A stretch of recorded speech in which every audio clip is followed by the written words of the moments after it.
There we go. Now we are officially live. Hello to those of you who join us live or catch us in the review, as we'll be making this available on Facebook and YouTube. So I'm Laura Jane, and I'm so honored to be here with Stephen. How do you say your last name? I've always said it's Sadleir in my head over the years, but Sadleir, is that right? Okay. Whatever rolls off the tongue. But you also go by Sai. Sai, that's my spiritual name. Sai Baba gave me his name. So, and Sai is also a sign of respect, like Shri. So, as a Kundalini master or spiritual teacher, Sai would also be a spiritual name or accolade, like Shri. So some people call me Sai just because it's a simple way to say teacher, or guru, or something like that. But I don't care. You can call me whatever you want. If there was a translation of the word, would it be something like teacher, or is there another translation of that? It's kind of like Shri or Lord. Okay. It came to me through Satya Sai Baba, who was one of my early teachers, who I didn't even know that physically existed. I didn't know what gurus were when I was 8 years old or 5 years old. But this being would appear to me. He was what guided me in meditation and what you would call astral travel as a child. And then only later did I learn that he was physically alive through some people in a yoga class that had actually known him and had a picture of him. Oh my God. And then later I was able to go to India and meet with him. Oh, and it was really cool. And he's the one that guided me to Shiva Bala Yogi Maharaj, who I did my advanced yoga training with. So it's really, I was amazed. And so Sai Baba gave me the name Sai. And I never used it. You know, Sai also stands for Self-Awareness Institute. So I kind of incorporated it into the name of the organization we have. And we're all, we're a virtual organization of teachers, thousands of us all over the world. Okay. And, but I was being discreet about it because I'm Steve. You know, if I go around and say, oh, I'm Sai in Laguna Beach, they just, okay, whatever. They don't relate, if I'm in India. But what happened is, do you know who Amrit Desai is? No. He brought through Kripalu Yoga, the first kind of flow yoga into America back in the 60s. He was Deepak Chopra's guru, taught him yoga and many others that you probably know of. And he's a Shaktipat master. So when I was in India, I was doing this in Global Enlightenment Project, and we were filming. And so I was being filmed. Because my gurus were very famous in India, and so they'd heard about me in India. So when I came, I was already kind of known, and I was doing the Shaktipat, which is rare in India. And so there was another guru who was Amrit Desai in Rishikesh. So I said, hey, can I interview you for our movie Global Enlightenment? I had gotten Sri Ravi Shankar and Sadguru Jagi Vasudeva and the heads of the Kundalini and the Kriya lineage. And, I was trying to get every major guru I could to talk about what the enlightenment is and how do you attain it. What is meditation? What is yoga? What is Kriya yoga? What is Kundalini yoga and all this kind of a thing. So when he was there, I was really just going as the producer or the host of the show, the movie. It was both a movie and a series. And he said, "Whoa, we can feel your energy. Why don't," and he found out I was a master. I'd been trained by Vettatri Maharishi and did tapas with Shiva Bala Yogi. He goes, those who are really, really famous in India, if you didn't know. So he's like, "How come you don't use your name?" I go, "Oh, well, in America, we don't go around using our name." I told him I was Sai. He goes, "You should use a name. You should wear the kirta. Why aren't you wearing a mala? Why aren't you?" I thought, well, I'm American. I didn't think about it. He goes, no. At least when you're in India, because really most of my students are in India. Because it's really in India and other countries where they appreciate what Shaktipat is. Most Americans, most Westerners don't really know. You do though, don't you? No, I don't. So I mean, that's one of my next questions is I want you to tell me more about what that is as you're ready, please. Well, I wanted to let you guide it. It's your show, and I'm excited about the topic that you want to come into, but you might have had... absolutely. And that's how I like to do my conversations with people like you, is to let it be this kind of intuitive flowing thing. And really, yeah, that's what I also want to do, is get to just hear more about your story, because it sounds so fascinating. Because you being an Orange County white boy Yeah, growing up in Newport Beach, but having yeah. these visions of this. And I also wanted to preface this. I didn't get to tell you that, since even though this is the first time you and I are connecting kind of in person, right? Yeah. I've known about you since, because I went through my yoga teacher training 20 years ago with John Childers in Orange County, but I've heard and On known about Childers. you. Yes, I figured you know John Childers. I Yeah, love, yeah, he's a great guy. still one of my favorites. And but I feel like since then I've heard about you, and I know that when I read about you, that it says that you've been teaching for 30 plus years in Orange County. So I've been hearing about you for years, and I'm so happy to finally be here with you. But yeah, what a fascinating story you have, that you OC bred white boy who somehow ends up. Yeah, I might have seen well, the pieces of the puzzle come together Yeah, when you see what's happening in the world today. But it's kind of like I have a part of my life that's very spiritual and yoga and meditation, and yeah, another part that's banking and a yeah. whole other area, Oh wow, yeah. international banking. It's like, well, how do those come together? But they do, and there's a reason for it. And now's the time to talk about it. So I Yes, can tie in my background to your question. Is please. our yoga working? Really Uh-huh. good, because I kind of came into this world with an awareness of God, you might say, and Ah, started meditating as a child. I was sitting cross-legged on my bunk bed at 5 years old, meditating, rolling my eyes up, looking at my third eye. Nobody taught me. Like I said earlier before the show, Satya Sai Baba, Christ, different entities would come and kind of guide me. And then later I got to meet literally the most powerful gurus, because I did this vision quest. I climbed to the top of the Palisades Glacier, praying, meditating to God. I was at 14,000 feet. I'm 16 years old, up in the ah, wilderness, at the top of a mountain, and God spoke to me. And the commandment or the commitment, both, I guess, when I came down the mountain, was to study and write about every religion in the world and write a book about it. mm, That became my basic training from the age of 16 for the wow. next 20 years, traveling the world, reading all the world's spiritual texts, attending each of the different denominations to learn the difference, to write about them. So I'd go over to over 100 churches alone, because Jesus was my first connection with God. Mm, I really wanted to get saturated in the biblical teaching, and then Judaism and the Kabbalah. So I ah, was like one of the first people. I was the first non-Jew to take Rabbi Berg's Kabbalah class back in the early '80s, I think it was. mm, And then it went off into yoga. So coming back into yoga, as I developed, I was very connected when Sergeant Pepper came out, and there was uh, that song "Within You and Without You" by ah, Harrison, who'd been studying with the Maharishi, and I'm going, wow, like I thought nobody else in the world knew my reality until I heard that song, and it was like, mm, whoa, he knows what it's about. So I wanted to get TM. So at 16, I got TM. And then the next day, I climbed to the top of the mountain, started writing this book, and just absorbed. So I took, went to India, to Tibet, all over the world, from the backwoods of Borneo to headhunters, shamanistic visions. I have a great story, but it was mostly the gurus. I got to study with Iyengar. I got to study with Yogi Bhajan. I got to mm, study with Baba Muktanand. I studied with the great grandson of Lahiri Mahasai and the Kriya lineage, and I apprenticed with the Maharishi himself, Dattatri ah, Maharishi, who's one of the biggest gurus in all of India. So even though in America I'm not as well known, in India I'm better known because he had such a presence. And it's unusual because I'm, like you'd say, the white guy from Newport Beach. That's why they kind of tease me. They love me and tease me at the same time, because they call me the American guru. yeah, It was right. kind of funny. I don't go around saying I'm the guru, because in America that word doesn't, people associate it with something maybe negative, and it just means teacher, spiritual teacher, really. Yeah. Well, and I have a question.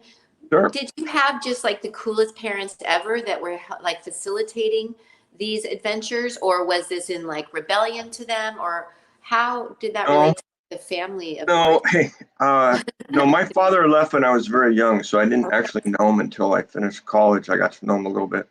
Ah, My mother hated it. It scared her. yes. Wow. And she resented it because I never got married and had kids and was like a normal kid. And plus I had all, I could read people's minds and I saw things, and Wow. I was talking about being on other planets, and she Yes. oh, my kid, there's something really wrong with him. And like, why are you always going off to India? You spend hours a day staring at your third eye. What's wrong with you? Yeah. Dating, So Yes. they're all, my mother and stepfather were kind of like Republican and very conservative. And so everything I did, and my long hair then later. So when I was an investment banker, I was more in the good graces because I at least had the appearances of a normal person, Mhm. But after I left the investment world to dedicate my life to serving God, Yeah. they could not relate at all. And I think my mother always resented that I didn't have kids and be someone she could be proud of.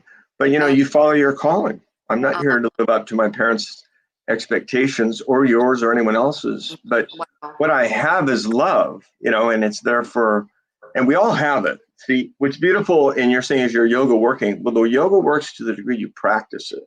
So I wanted to give you, a little background on me to really line up your question: is yoga working?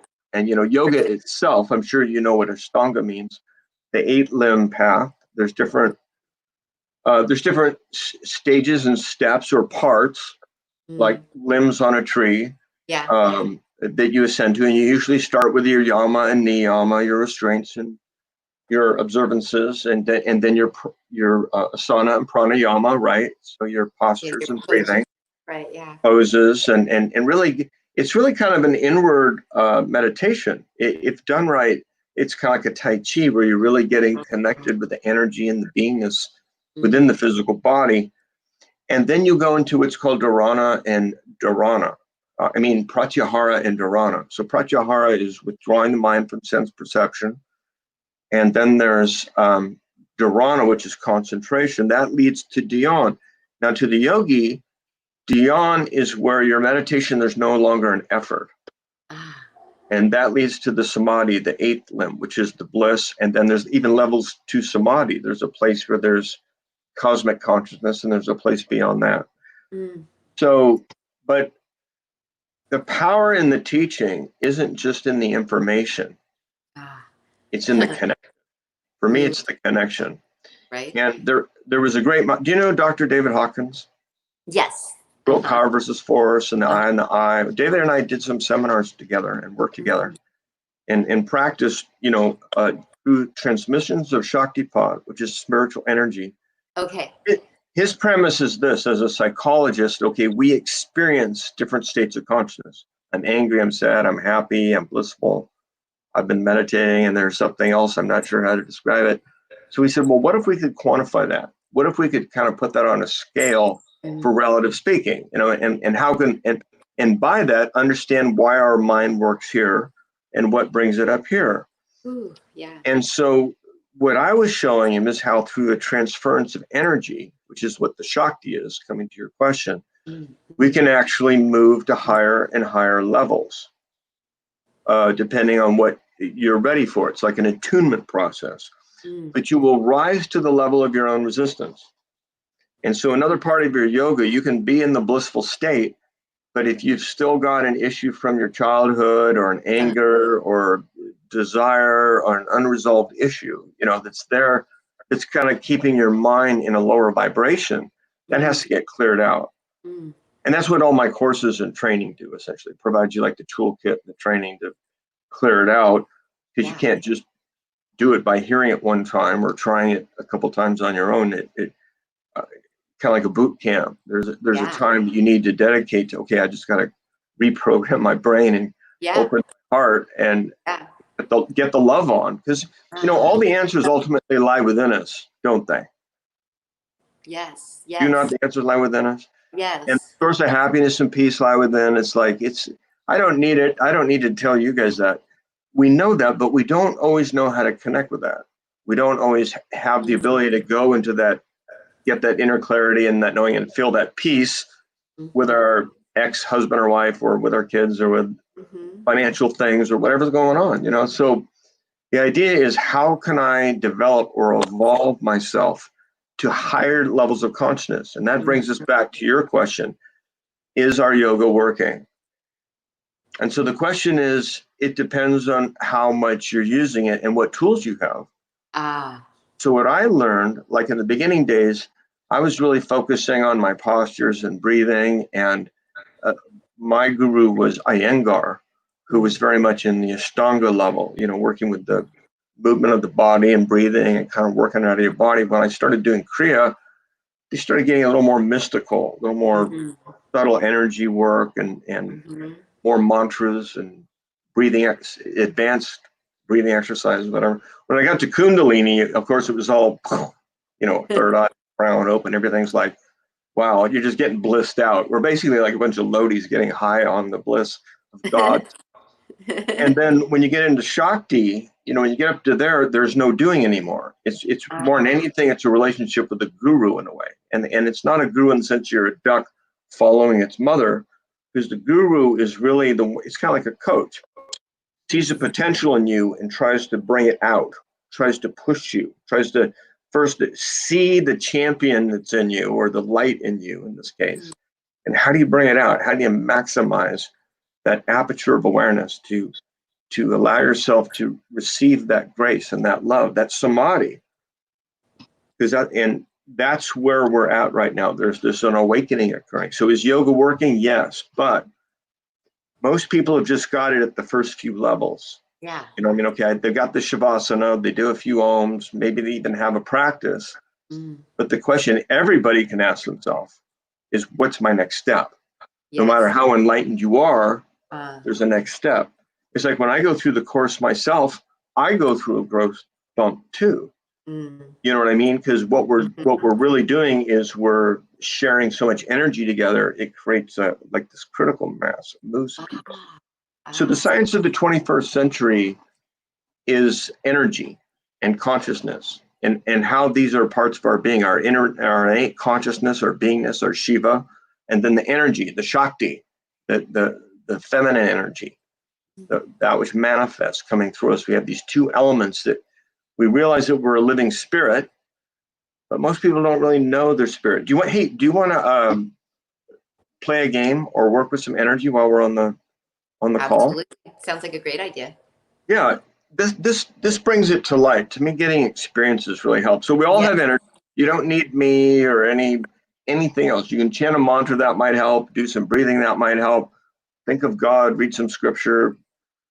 Any number of things can help you kind of get attuned, which is good. But everyone's got an energy. So just take your hands. I want to invite you, Laura Jane, and all the watchers or listeners to just feel it. So you're going to feel pressure. You're going to feel heat.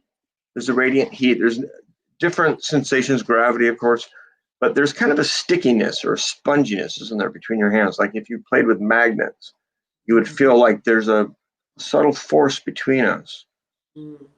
So the first thing, we can bring our hands back down. The first thing we want to do is recognize, okay, there's something creating life in me.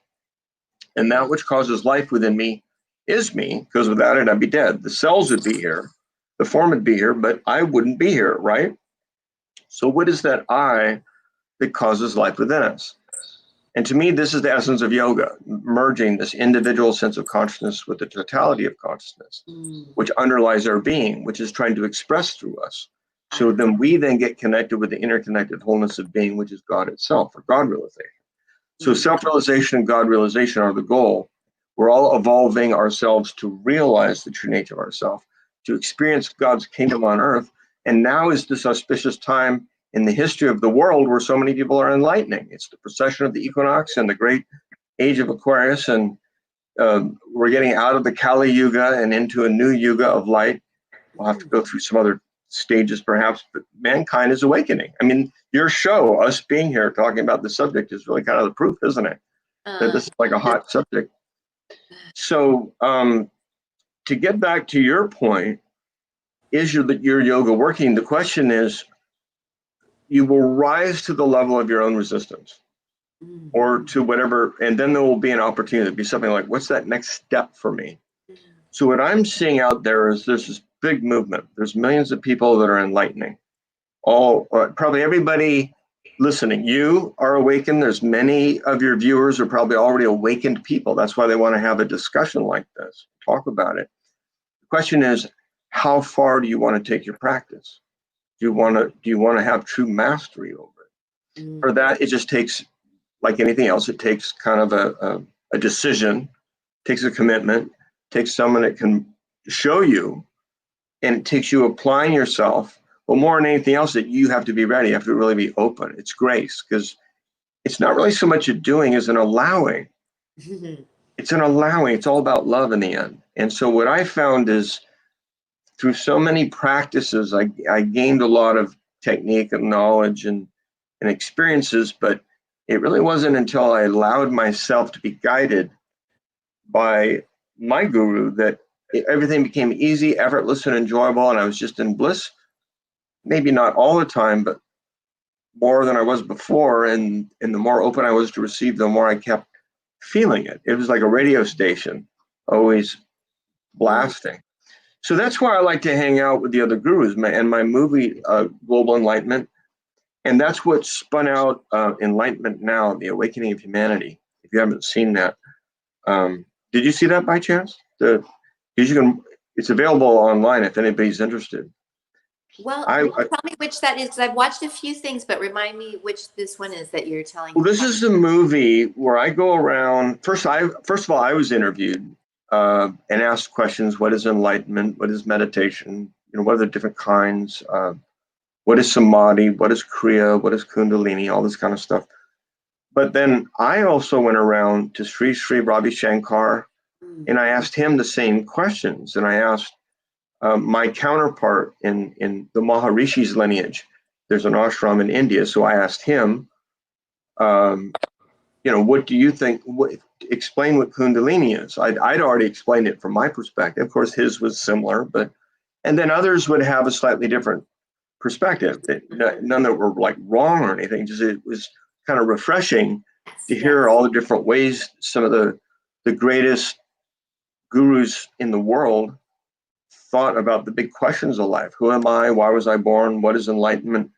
Why do we meditate? How do you meditate? What is Shaktipat? What is Kundalini? All the questions of people like you and other people like your viewers are probably all going, a lot of this stuff, but it's still cool to hear the other, I don't know, enlightened beings' statements on it or perspective. So this is that's your enlightenment now.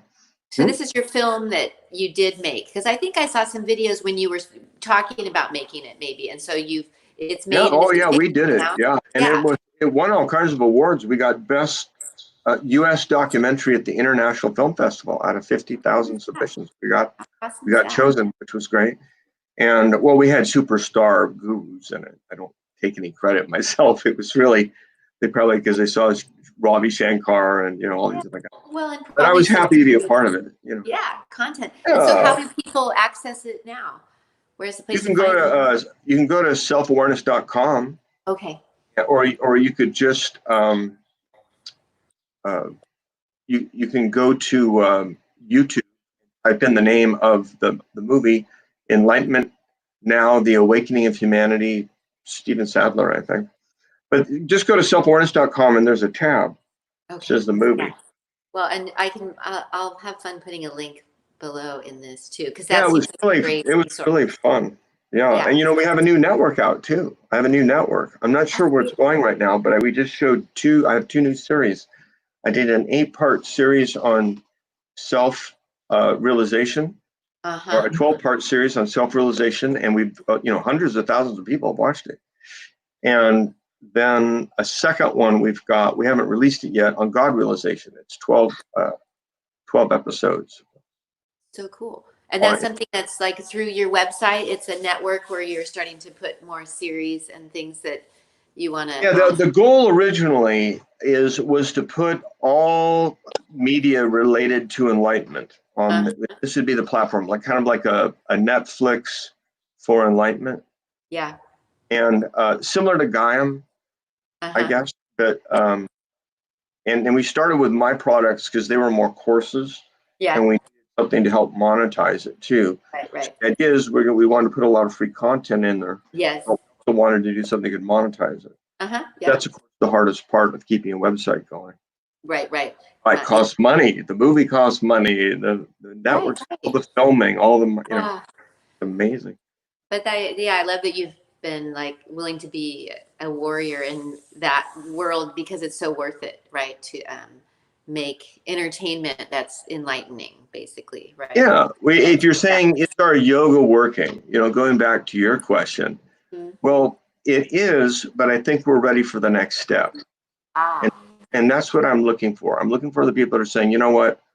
I've got my asana down. I've got some mantra. I've got breathing. I've got kind of like my thing, but I'd like more samadhi, or I want to go into super consciousness. I want to experience what it's like going beyond the time space continuum, going ah, into transcendental awareness. And we've had so much fun. We've been doing this for 30 years. Like this course I keep talking about, I've been doing it for 30 years. Thousands of people all over the world have gone through it. yeah. And it's all done through medium like what we're doing. So we were going to do some more energy. We did Oh, one. yeah. Let's see if we can take it up a notch. So bring your hands up again and just see if you can. You guys all see my hands? Yeah, there we go. And I just want you to cup your palms like they're like satellite dishes.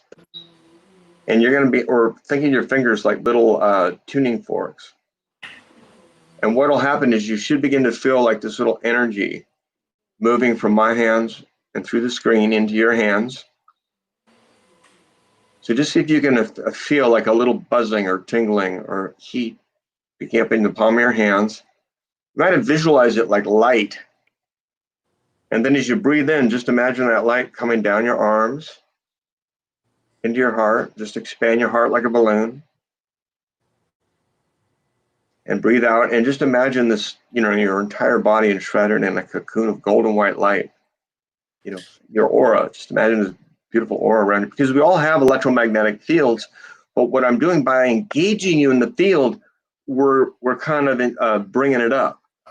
And then Mm. if we switch to a third eye meditation, it's like turning the light switch on.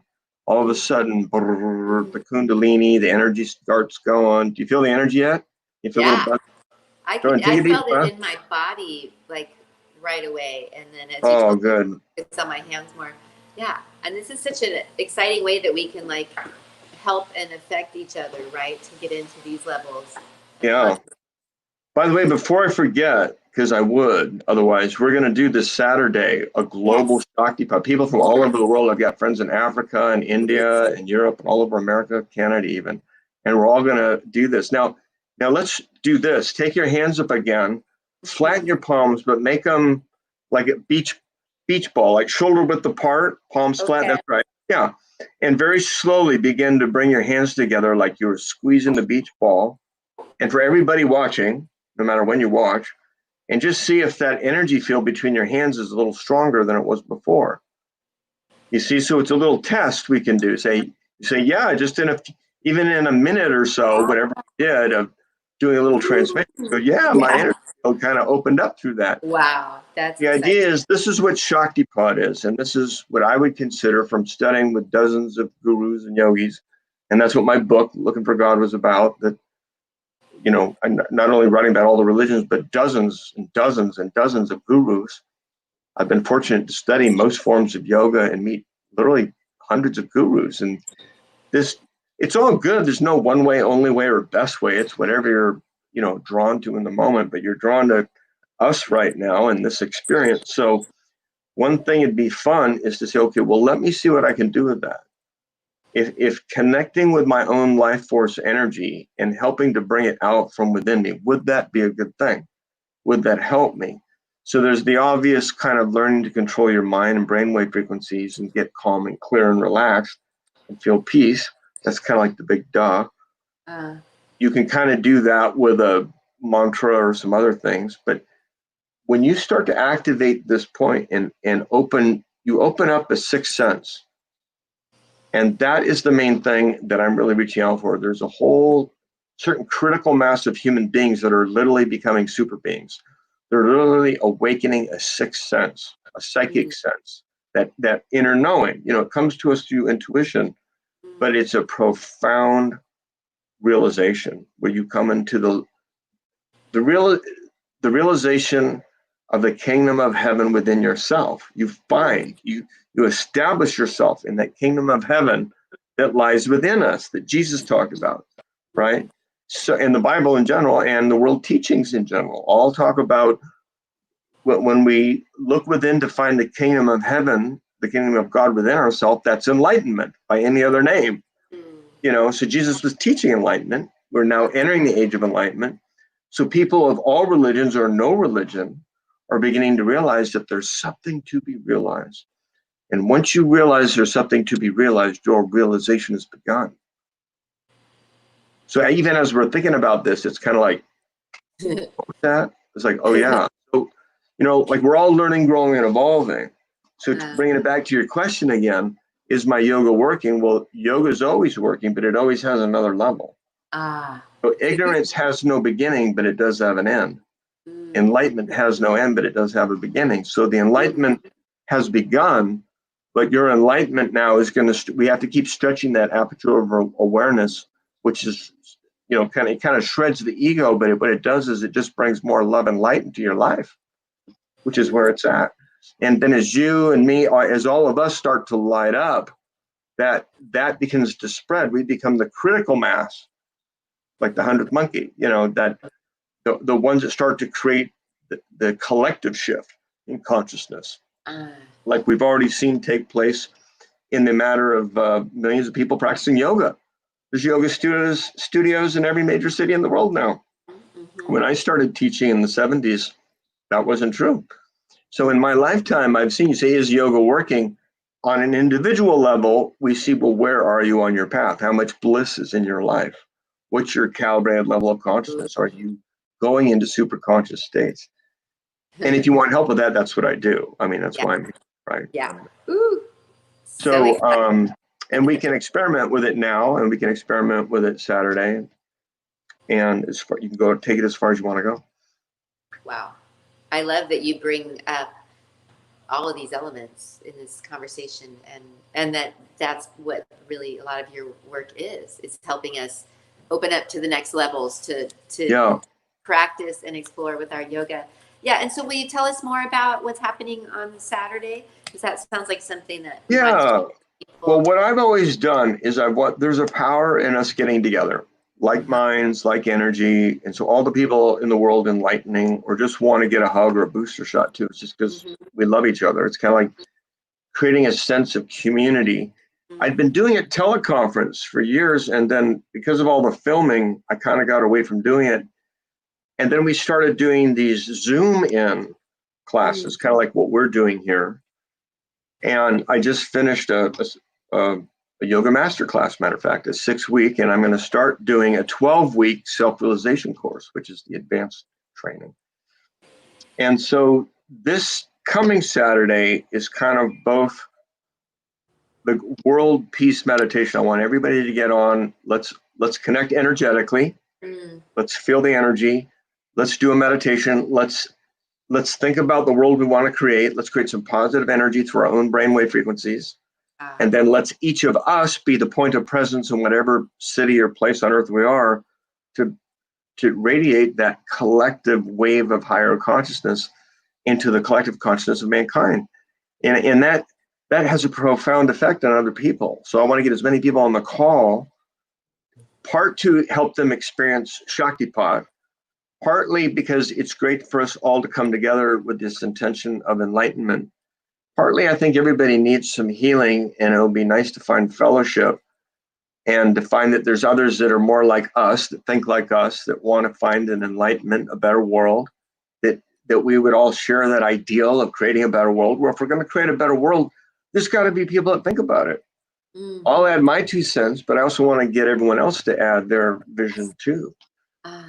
And then at the end, I'll explain what the self-realization course is too. It's a 12-week distance learning, like what we're doing. But there's classes and precepts and tools and all kinds of fun stuff I'll get into. But the main thing is it's an empowerment. The whole idea is to recalibrate. So I give you as kind of a workout to show you how to do, to work a certain spiritual energy, say. And then you have a week of practicing that. And then the next week, boom, we try and take it up another notch. Because you can only go up so many notches at a time. Okay. Yeah. You know what I mean? It's like you can't go all the way here in one sitting or two. So that's why it's 12 weeks, week after week. It's kind of like going on a diet or going to the gym. Mm-hmm. Would you really get in shape in a month? Well, probably enough to notice. But what would happen after 3 months of training? Mm-hmm. Like there's no doubt you're going to notice a difference. You're going to be a different person if you're eating right and a trainer's taking you through the gym and you're really applying yourself. You're going to get it. Or if you took a course in college and you really showed up every week and you read the book and you really did the exercise. Well, I'm going to ask everyone to meditate every day. I'm going to ask everyone to do a little journaling. I'm going to ask everyone to communicate with another. So it's good, but that's exciting. You know, they're all like fun exercises. None of it is, and there's nothing we're going to do that doesn't bring more joy and light and peace into your life. Yes. Yes. But you got to be ready. You know, you got to be ready. There's a lot of people that are like, oh, been there, done that. I already know, or they're kind of and you can't be You got to be You got to be I am so ready. You know, you got to be committed. It does And sound we've like already got a lot of people. What? it does sound like a powerful way to create or to allow some big shifts. That's why I've been doing it for 30 years. It's all been word of mouth.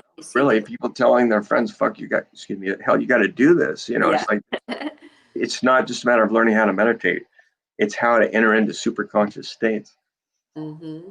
That sounds like something I could be interested in. So that's good. Well, you're that's invited. awesome. I love that you. Well, Well, and because it's fun to see that this is all part of what our quote unquote yoga can be about, right? And our connection and our union. And I love that you're really, really bringing that forth. How much that's what yoga is built for, right? And you know, there's teachers that specialize in different things. I'm not your best asana teacher. Right. I'm not best at chanting mantras. Maybe just average in pranayam, and I can read the Vedas, but there are other people that can chant it in Sanskrit. My core competency is Shaktipat transmissions and getting people to move into samadhi, into super conscious states. Yeah. And we've had 30 years of doing it. So I know there's people out there hearing this that are going, yeah, that's what I want. I'm ready, because you're either kind of ready or you're not. You don't need to be sold on it. Well, and it does feel like this is a potent time to be aware of these kind of opportunities. So. Now, do you know about the precession of the equinox? Do you know about the age of Aquarius or the Kali Yuga and all that kind of stuff? Do you like talking about that? I know some about that, and that we've been like cosmically and astrologically and such, like it's all been going with what we're seeing happening. So please, share about that if you'd like to. Yeah, and there's different layers too, because we're actually we're moving through this Mercury retrograde. We actually have a total of 6 planets retrograding, but there's a bigger cosmological event. If you think about the Earth, in addition to its rotation around the sun and its spinning, it also has a wobble. And so the pointing stick of the North Pole, so to speak, moves slowly around in a circle. It takes 26,000 years. Now, different civilizations have looked up in the sky and they've given different names to the constellations and kind of divided them in slightly different pies. But they recognized that there was this 26,000 year cycle. The Chinese, the Indians, the Greeks, the Hebrew, the Sumerians, the Mayan calendar. And so we've been in a phase that, if we use the Western term, we've been in what's known as the age of Pisces. So roughly the time of Christ, we entered the Piscean age, coming out of an age of Aries, which began at the time of Moses. And the time before that was Abraham, which was the time of the bull. So we went from Taurus to Aries to Pisces, and now we're entering the age of Aquarius. And universally, this is recognized as the age where man begins to enlighten, and we go from living in an age of darkness and ignorance of our own true higher nature as spiritual beings, and kind of an inner light or an inner knowing or a sixth sense, as Swamiji would say. It's a sense, it's an awareness. We're kind of evolving out of our animal ape part that we see on TV, you know, in the way people are acting. And we're evolving into higher conscious beings. Matter of fact, this whole kind of pandemic and planned rioting and all this stuff that's going on is part of a global awakening. It's literally the forces of darkness and light. It's the rapture happening before our eyes, where we are enlightening. It's forcing us to see. So it's kind of like unfortunate. There really isn't evil in the world, but us seeing it and us rising above it is what's needed right now.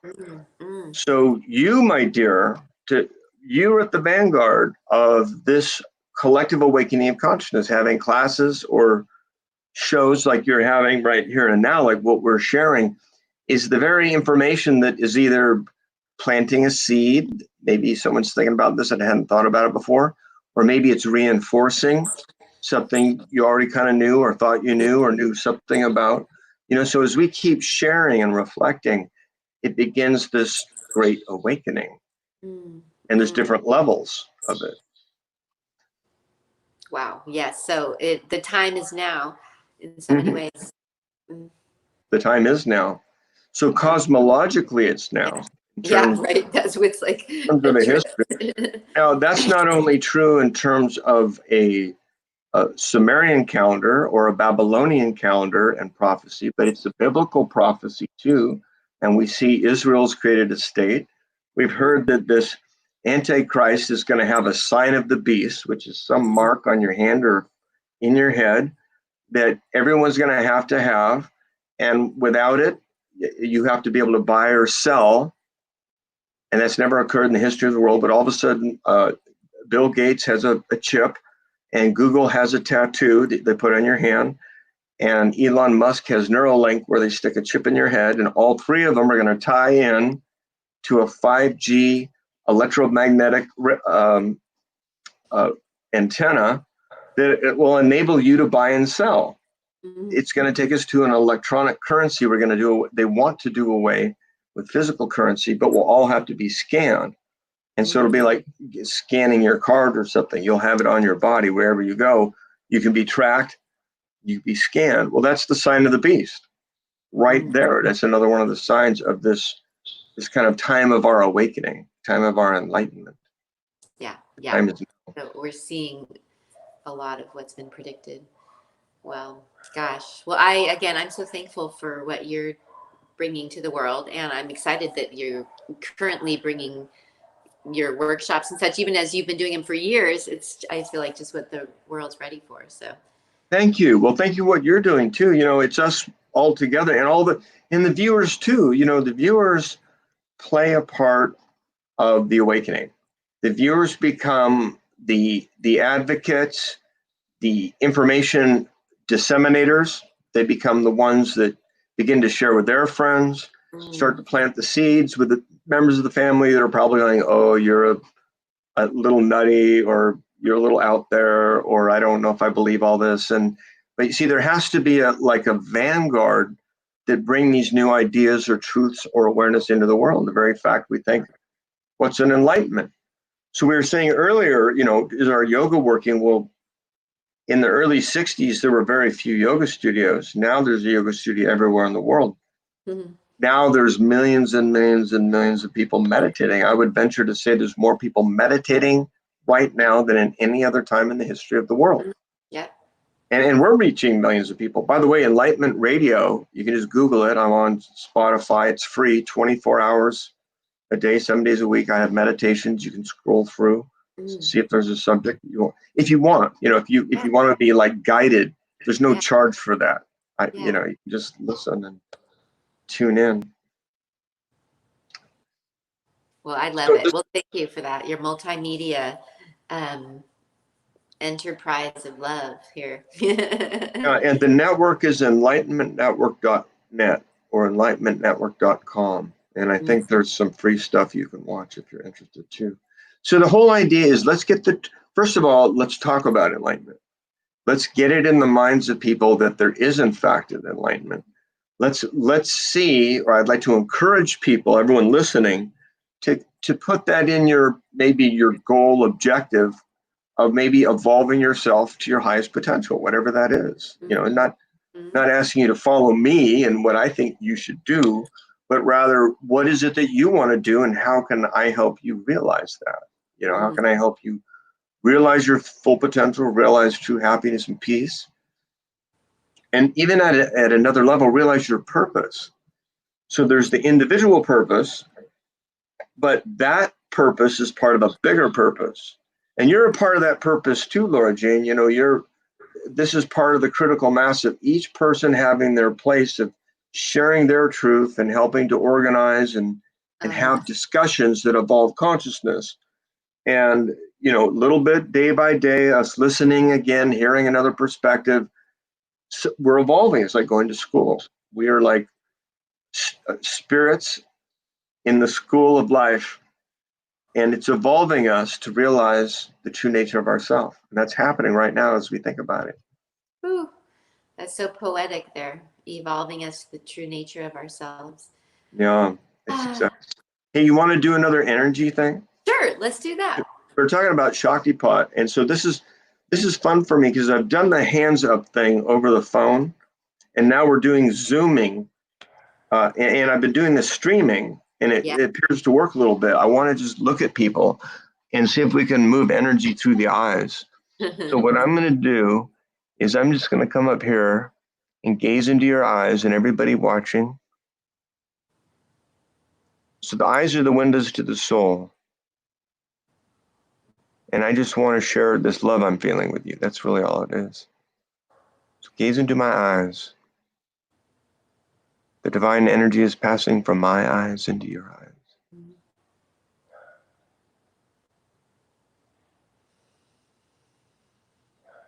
That's by the divine.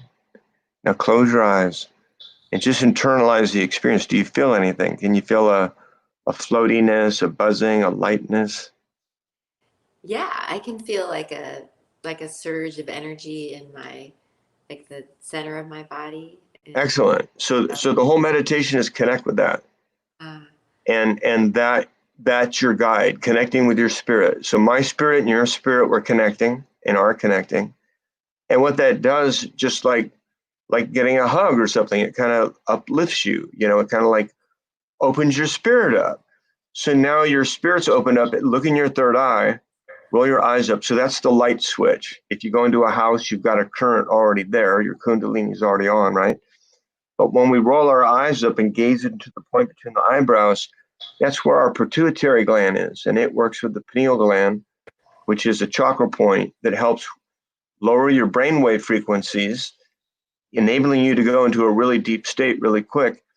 But it also enables you to connect with your own life force energy, which is really the point. Because the more you like dial in on this point, the higher you're going to get. It's like bong hits on God, man. You know, so everyone, and that's fun. It should be fun. Get you high. And that's, you know, a lot of meditation is boring. I mean, it is. It's just dulling your mind, and it may be hard to get excited about it. So let's just take a minute to gaze into our mind's eye. And